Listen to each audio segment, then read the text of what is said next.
Hola amigos, hoy vamos a hablar sobre las valvulopatías y recordando que las válvulas cardíacas son estas estructuras que regulan el flujo de sangre entre las cavidades del corazón y su salida hacia las arterias principales. Una valvulopatía es un grupo de enfermedades que afectan estas estructuras y puede ser por una estenosis o por una insuficiencia. La estenosis impide la correcta apertura de la válvula, mientras que la insuficiencia impide el correcto cierre de la válvula. Dentro de los factores de riesgo para desarrollar una valvulopatía está la hipertensión, el tabaquismo, la dislipidemia, la cardiopatía isquémica, la diabetes, nefropatías o síndromes congénitos, así como una edad mayor a 65 años. Dentro de la valvulopatía vamos a iniciar hablando sobre la estenosis mitral, cuya definición corresponde a un ensanchamiento en el orificio valvular provocado por el engrosamiento de las valvas que impide el flujo sanguíneo normal.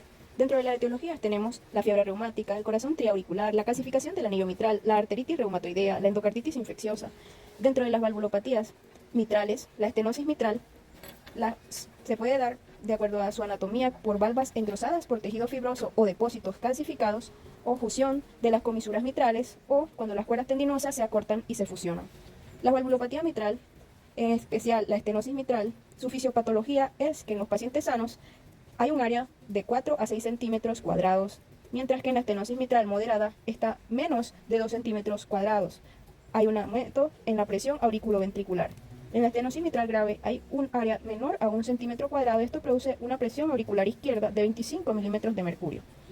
Dentro de los signos y síntomas de una estenosis mitral tenemos la tos y disnea, cambios súbitos en la frecuencia cardíaca y en el gasto cardíaco, en estadios avanzados ortopnea y disnea, paroxística nocturna, fibrilación auricular, hemoptisis, engrosamiento fibroso de las paredes alveolares.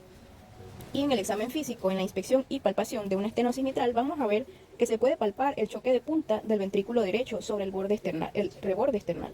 Y en la ocultación va a haber un retraso del primer ruido cardíaco, un desdoblamiento estrecho del segundo ruido cardíaco y puede haber la presencia de soplo. Para diagnosticar una estenosis mitral podemos hacer un electrocardiograma, un ecocardiograma o una radiografía de tórax. En el caso de una estenosis aórtica, corresponde a un estrechamiento de la válvula aórtica, lo cual lleva a una disminución del flujo sanguíneo desde el ventrículo izquierdo hacia la aorta. Se debe a una calcificación degenerativa de las cúspides aórticas. La válvula normal se llega a formar en válvula estenótica. Esto produce una dilatación del ventrículo y una reducción del volumen sistólico.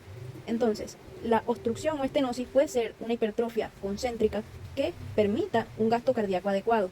En el caso de los síntomas, puede ser asintomático, pérdida de contracción auricular programada, que produce una fibrilación auricular y un avance rápido de los síntomas, y también vemos disnea de esfuerzo, angina de pecho y síncope. En la disnea de fuerza hay una elevación de la presión capilar pulmonar, secundaria elevación de la presión diastólica. En la angina de pecho hay un desequilibrio entre las necesidades miocárdicas y disponibilidad disminuida. En el síncope hay una disminución de la presión arterial por vasodilatación durante el ejercicio.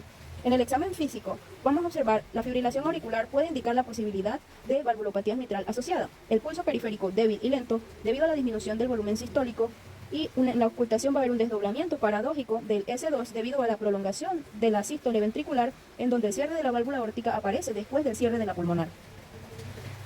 En cuanto a los estudios, también se hace un electrocardiograma, radiografía de tórax y un ecocardiograma. En la insuficiencia aórtica, esta es una condición definida por la incapacidad que tiene la válvula aórtica de cerrarse adecuadamente, lo cual permite que el flujo sanguíneo se devuelva hacia el ventrículo izquierdo posterior a la sístole. La etiología de esta suele ser causada por una valvulopatía primaria o enfermedad primaria de la raíz aórtica. La incapacidad de la válvula aórtica de cerrarse bien hace que la sangre fluya de vuelta dentro del ventrículo izquierdo. En una valvulopatía primaria, la enfermedad reumática produce un engrosamiento, deformidad y acortamiento de las cúspides valvulares aórticas que impiden la apertura adecuada durante la sístole. La rotura traumática de las válvulas es una causa poco común de la insuficiencia aórtica. Representa la lesión más común de los pacientes con traumatismo cardíaco. Algunos pacientes sufren dilatación secundaria del anillo que intensifica la insuficiencia cardíaca. En enfermedad de la raíz aórtica, la insuficiencia aórtica puede deberse a una gran dilatación de la aorta sin afección primaria de las valvas. El ensanchamiento del anillo aórtico y la separación de las valvas causa insuficiencia aórtica. La causa de la insuficiencia aórtica es la disección retrógrada de la aorta. Dentro de la fisiopatología, la insuficiencia aórtica grave, el volumen que refluye es igual al volumen anterógrado efectivo y se da un aumento del volumen sistólico total del ventrículo izquierdo, produce un engrosamiento de la pared del ventrículo izquierdo, precarga y poscarga, y el deterioro de la función ventricular precede a la aparición de los síntomas. Dentro de los signos periféricos están el pulso de Corrigan, rápido ascenso y colapso de las arterias carótidas, es un pulso amplio de ascenso y descenso rápido de magnitud importante, y pulso de martillo de agua, que compara el golpe producido por el agua al chocar con el extremo de este artefacto con el pulso radial. El signo de Mosset es un balanceo de la cabeza en reposo. El signo de Hill es la diferencia de la presión arterial de al menos 20 milímetros de mercurio al comparar la medición en la arteria braquial versus la poplitea o tibial. El signo de Becker, donde hay unas pulsaciones en la arteria retiniana, y el signo de Quink por pulsaciones en los lechos unguiales. También está el signo de Muir, donde hay una pulsación sistólica sobre la úvula, acompañado de eritema y edema del paladar y las amígdalas. Signo de Lincoln, movimiento oscilante de la pierna al estar cruzada sobre la otra en posición sentada. Soplo de Austin-Flynn, soplo mesodiastólico que se puede ocultar en el ápice y mejora en decúbito lateral izquierdo. Signo de Durossier, doble soplo sistólico y diastólico intermitente sobre la arteria femoral. En la palpación vamos a ver un latido apexiano desplazado hacia abajo del quinto espacio intercostal, y en la ocultación el primer ruido puede estar disminuido, hay un clic sistólico ocasionalmente, y el segundo ruido está presente, intenso o disminuido según la integridad del aparato valvular y aún desdoblado en forma paradójica con la respiración. El tercer ruido en formas graves. Cuarto ruido en insuficiencia aguda. Soplo diastólico de Austin-Flynn. Los estudios para una insuficiencia aórtica están signos de hipertrofia ventricular izquierda, depresión del segmento ST e inversión de la onda T en D1, ABL, V5 y V6. Aleteo diastólico rápido de alta frecuencia de la valva mitral anterior por el chorro del flujo sanguíneo, y el vértice se desplaza hacia abajo y hacia la izquierda. Se puede percibir una dilatación de la aorta ascendente. Dentro de la estenosis tricuspidia, la válvula tricúspide se encuentra ubicada en la unión auriculoventricular derecha.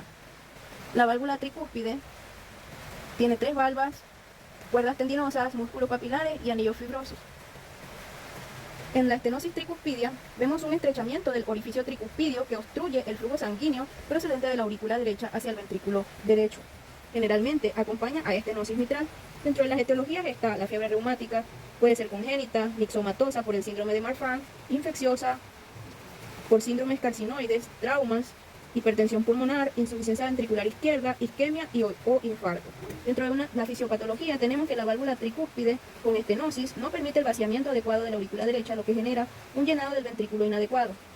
Entonces, vemos que la dilatación venosa de las cavas superior, pulso hepatoyugular, congestión hepática, hepatomegalia e hipertensión portal y trasudado de líquido en ascitis y anasarca son las consecuencias de una congestión venosa e hipertensión venosa sistémica que se lleva al no permitir el vaciamiento adecuado de la aurícula derecha. La aurícula derecha debe realizar mayor fuerza, lo que produce un aumento del gradiente de la presión diastólica media a 4 milímetros de mercurio y también una hipertrofia auricular primaria, donde hay una reducción de la cavidad y de la capacidad volumétrica, haciendo la sangre quede en el circuito mayor, llevando a esto de la congestión venosa e hipertensión venosa sistémica y produciendo todos estos signos.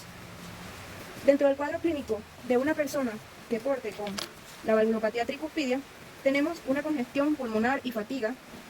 En la estenosis tricuspidia, también disnea, hepatomegalia e hipertensión portal, ingurgitación yugular, ascitis y anasarca, soplo diastólico en foco tricuspidio que aumenta en la aspiración.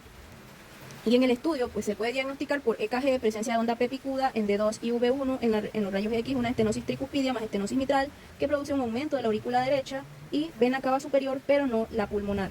En la ecografía va a haber una válvula tricúspide engrosada con una semicúpula en la diástole. En la insuficiencia tricuspidia, esta es la incapacidad que tiene la válvula tricúspide para cerrarse durante la sístole ventricular. Aquí vamos a ver que el 80% de los casos es causada por una hipertensión de la arteria pulmonar y se identifica en fases cardíacas de la insuficiencia cardíaca por una cardiopatía reumática. Es parcialmente reversible si se corrige su causa.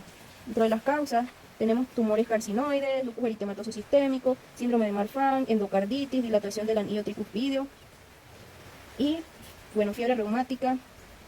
En el caso de la fisiopatología, vamos a ver que la valvulopatía mitral lleva a una insuficiencia mitral y también a una estenosis mitral. Entonces, esto lo que produce es la presión en la aurícula izquierda, que aumenta el tamaño de la aurícula izquierda, produciendo una fibrilación auricular que produce una dilatación del anillo tricuspidio, nos lleva a una insuficiencia tricuspidia, que pues la presión en la aurícula izquierda también lleva a una hipertensión pulmonar por una dilatación y disfunción del ventrículo derecho que lleva a la fijación de las valvas, y también contribuye a la insuficiencia tricuspidia. Se da una regurgitación sistólica que la sangre entonces queda en el sistema venoso central y produce una congestión hepática crónica e hipertensión venosa sistémica. Entonces, pues la miocardiopatía dilatada es lo que lleva a la insuficiencia mitral, que lleva a los demás signos pues, en conjunto con la estenosis mitral. Dentro del cuadro clínico de una insuficiencia tricuspidia vamos a ver disnea moderada, astenia y fatiga, hipertensión arterial pulmonar, ingurgitación yugular, reflujo hepatoyugular, Soplo holosistólico en foco tricuspidio se intensifica en la inspiración, hepatomegalia dolorosa, ascitis y edema de miembros inferiores. Dentro de los estudios de laboratorio, en el electrocardiograma se ven signos de auriculomegalia, también fibrilación auricular a menudo se intensifica, y en los rayos X vemos una auriculomegalia y también ventriculomegalia derechas. En la estenosis pulmonar es un estrechamiento del orificio pulmonar que obstruye el flujo sanguíneo procedente del ventrículo derecho hacia la arteria pulmonar. Esto esencialmente es un trastorno congénito, pero hay otras causas como tumores obstructivos, vegetaciones voluminosas, y entre la fisiopatología tenemos una estenosis pulmonar que prolonga el tiempo de vaciamiento del ventrículo derecho, por lo que se da un aumento de la presión y sobrecarga del volumen sistólico del ventrículo derecho con gasto cardíaco normal. Con el tiempo esto lleva a una hipertrofia de la pared, hipertrofia de las partes basales, hipertrofia del infundíbulo, insuficiencia cardíaca derecha y disminución de la distensibilidad ventricular. En la fisiopatología tenemos hemodinámicamente es un gradiente de presión sistólica entre el ventrículo derecho y la arteria pulmonar, con presión sistólica y gastos cardíacos normales. Dentro de la clasificación puede ser leve, menor de 30 milímetros de mercurio, rara vez evolucionan. Moderada, de 30 a 50 milímetros de mercurio, puede empeorar por engrosamiento de la valva o calcificación, y grave, mayor de 50 milímetros de mercurio. En los síntomas de una estenosis pulmonar, vamos a ver síntomas leves o moderados. Generalmente los pacientes no presentan síntomas. Acude al servicio por un soplo mesosistólico en el segundo espacio intercostal, encontrado ocasionalmente, grave o intenso cuando hay una disnea de fuerza y fatiga de comienzo precoz, dolor retroesternal anginoso, síncope, pulso venoso y ocular aumentado. En los estudios, en el EKG va a haber una desviación a la derecha del eje, hipertrofia ventricular derecha y auriculomegalia. Y en los rayos X de tórax va a haber una hipertensión en el ventrículo derecho y lateral, hipertrofia del ventrículo derecho lateral, dilatación post-estenósica, y también en la insuficiencia pulmonar puede surgir como un resultado de anomalías primarias de la válvula, agrandamiento del anillo o una combinación de ambas. La forma grave causa ventriculomegalia derecha e hipertrofia excéntrica. Es un estado en el que se aumenta la precarga y la poscarga. En los síntomas, pues leve y moderada, no producen síntomas. Grave, una insuficiencia pulmonar, tiene disnea de esfuerzo, fatiga, plétora y edema de miembro inferior. Soplo diastólico de tono alto decreciente que se confunde con el soplo de la insuficiencia aórtica. Y dentro de los estudios están el EKG y la radiografía de tórax, signos de hipertrofia ventricular derecha y auriculomegalia derecha. En el ecocardiograma Doppler transtorácica evaluar la morfología y la función valvular.